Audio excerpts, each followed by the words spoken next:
Piling mo yung batang inuutos-utusan, pinaglalampaso, pinaguhugas ng pinggan, mga kawawang bata yan. Hindi ah. Alam mo natututunan ng mga batang yan?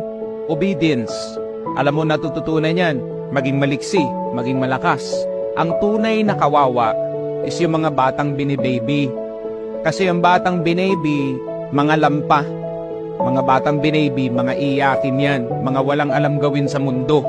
Paglabas niyan sa puder ng kanilang magulang, sasabihin ko sa ito yung mga batang to, mga batugan, tignan mo, mapagalitan lang ng boss, iiyak yan, tapos magre-resign. Gusto mo ba ganun ang anak mo? Kung gusto mong umasenso yung anak mo, bigyan mo ng gawaing bahay. Matinding pundasyon yan para makatikim ng tunay na buhay yung batang yan.